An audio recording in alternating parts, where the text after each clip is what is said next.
Almost nothing feels as bad as getting a book back from CGC and being like, oh my goodness, I spent about $100 too much on this book because it came back a grade or two lower than I expected. And so today I'm going to talk about a couple of things that I do to keep me from having a case of the CGC Feel Bads. First of all, I really work hard to find books that I can buy at great entry points. And I've talked about this some before in a previous video that I'll put in the description below. So I'm not going to spend a lot of time today talking about it, but basically what this means is that I look around until I can find a motivated seller who is willing to let go of their books at a discounted rate in exchange for getting quick cash. And so this might be someone who just doesn't want to take a lot of time pricing all the books or researching all the books, but just wants, something for the books, but not full value. And this really protects me because if there's a book that I think is like an 8.0, but I'm able to get it at a 5.0 price, then if it comes back even like a 6.5, I'm still like, okay.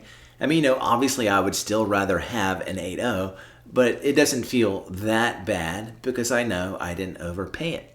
But secondly, and this is what I really want to talk about today, is that when I'm thinking about buying a big book, I often look for a second opinion on what the grade is. And I'll do this in a couple of ways. First of all, I'll take pictures of the book and send them to a good friend of mine who also has a YouTube channel, and I would want to shout out their name, but I don't want them to get overwhelmed with other people sending them their pictures in case they don't want that. But it's someone I trust, and I'll send him the pictures that I have of the book. If it's like a big book, if it's like a $5 book, I'm obviously not going to send him the pictures and waste his time. But if it's a pricey book, I'll send him the pictures and say, hey, what do you think this grade is? And having a second set of eyeballs on the book really helps protect me because I'm flawed like anyone else. And especially if there's a book that I'm really excited about adding to my collection, the bias of my love for that book can cause me to gloss over some imperfections. And so it's great to have some unbiased eyes on the book. And then if my friend sees the book kind of in the same range that I do, then I feel a lot safer about buying the book. Now, of course, he's flawed too, but two heads are better than one. And you know what's better than even two heads? 3, 4, 5 heads. And so that's going to bring me to my secret weapon. So what is my secret weapon? Well, it's the CGC forums, and I'm going to show you what I do when there's a book that I'm really uncertain about whether or not I should buy. So here you can see that we have the homepage for the CGC website. And I go to the chat boards, and then there is a topic called, hey buddy, can you spare a grade? And so then I'll click on that and I'll start a new topic. So I'll show you how I did this with a book that I just bought this week. So I found a seller online who had a Green Lantern 87 first appearance of John Stewart, and it's a book that I've been looking for quite a while. And so he sent me some pictures and told me what he thought the grade was. But I felt it was a little lower than what he thought. But obviously, that's kind of usually how it goes. A seller is going to think that the grade is higher than it usually is. And a buyer is going to usually think that it's lower than it really is. And so I knew my own bias. And so I came to this forum and put pictures of the Green Lantern 87. And so, pictures I will always put are, a picture of the front cover and then of the back cover. And then if there are any other flaws that I really want to make sure the people in the forum see. So you see here, you have these little small pieces missing out of the spine. And then you have some wrinkling here. And I want to make sure they saw it. And usually within a day or so, you might get 2 or 3 responses. And then within a few days, often 5 or 6, but it's just other opinions that help me get a good idea of what I should think about the grade. And so you'll see here, there's someone who said 4.5 or 5.0. This guy said, yeah, I agree.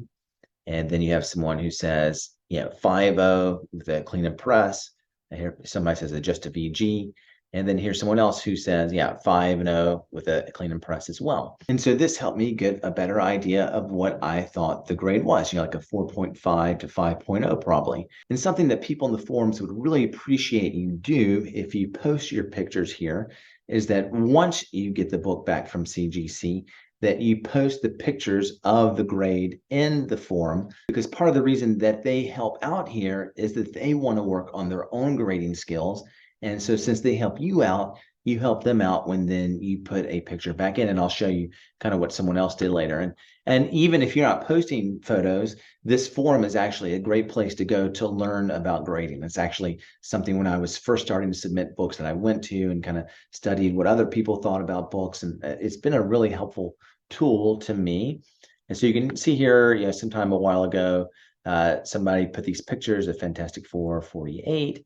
And then you have people that will give comments below. Let's get down here.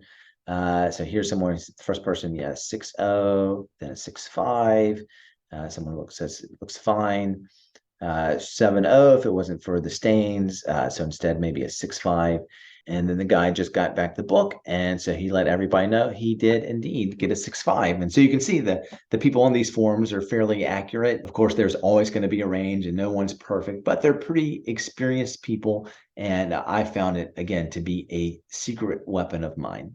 Now, something else that's been helpful about using that forum is that it's really helped me with my negotiations as well. Because once again, a seller is usually going to overvalue their books, and they're going to think I'm definitely undervaluing those books.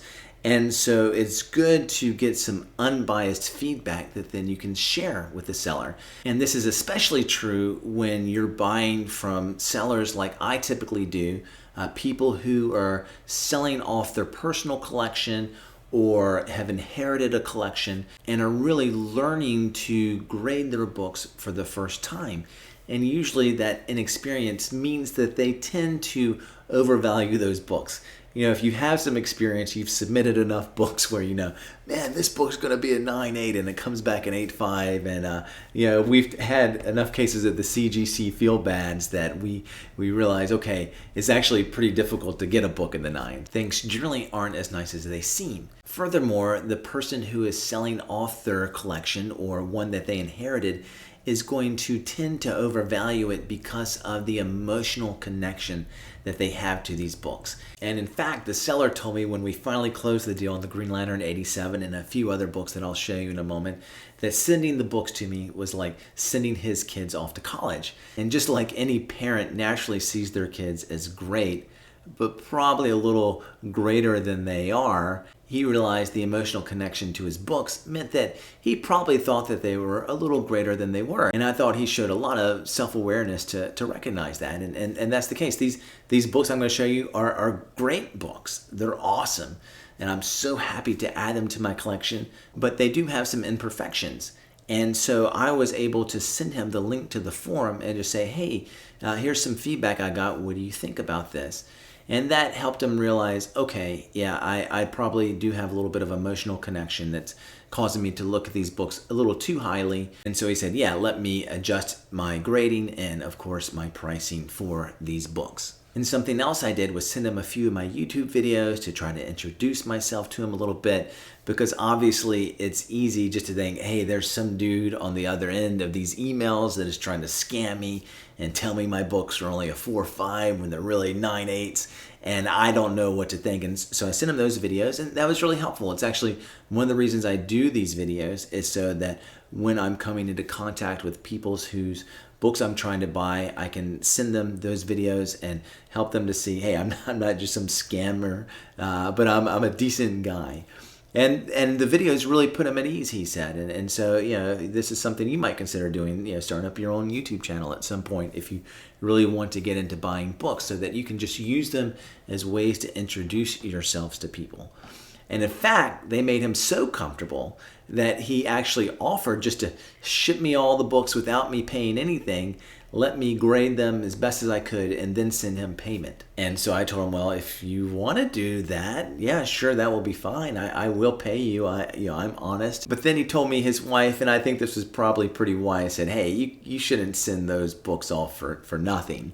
And even though I know I would have paid for them, obviously, yeah, he still doesn't know me. It's the first time we're doing business together. I'm hoping to buy more from him at some point. But obviously, I could have been a scam artist, but I wasn't. So we ended up, first of all, just doing a deal on the Green Lantern 87. But when I sent him the payment so promptly, the next day he was like, hey, I'm good to work on these other books. And basically, he was willing to ship them to me for about half of what I thought they were valued from the pictures, and trust me that I would then look at the books in hand, be able to grade them a little more accurately, and send him a payment once they came in. And that's what I did. The other books came in, and then I looked at them and sent him a payment of the other half just today. So what were those books? Well, I bought about 20 from him, so I'm not going to show all of them to you, but I'll show you the ones that I'm going to send off to CGC. First of all, we do have the Green Lantern 87, and this is probably the one that I'm most excited about. Again, the first appearance of John Stewart. Such an awesome book. And then 2 copies of Batman number 251, which has, of course, this classic Neil Adams Joker cover. There's copy 1, and here's copy 2. And so those 3 books I am definitely going to send off to CGC. And I told him, like I always do with this kind of seller, if they come back at a higher grade than I bought them for, because he trusted my judgment on them and let me kind of determine the grade.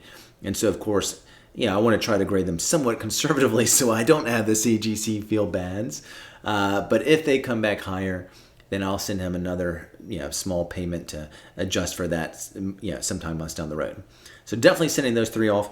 And here's another one that I might send off. I really love this book, and I'm trying to determine whether it's in high enough grade to send off. It's one of those books that really present well, but there are a few flaws, like it looks like somebody took some pen and made some scribbles and just a little wear around the edges. But I think it is probably good enough where I'm going to send it off just because I love it. But we'll see. But it's Action Comics number 340, which is the first appearance of one of my favorite Superman villains, the Parasite. So again, really thankful for those books and for that seller for working with me. Something else that I forgot to mention is that when I am buying from a seller and there's some disagreement about the grade, I really try to still respect the seller when I talk about him. Because again, it's kind of like they're kids. There's an emotional connection. So I don't want to be, what do you mean you think it's this grade? It's obviously 2 grades lower than that. But instead, I just say, hey man, these are really great books. This is kind of what I think the grade is. Or again, when I had the forums to show them, this is kind of what people think the grade is. And so I am really happy to buy it for you if you're willing to adjust it. But I always want to compliment them and understand, even if there's a disagreement about the grade, they're not trying to scam me. They're working, their hardest to figure out the grade, but obviously they don't want to be ripped off, but I don't want to be ripped off either.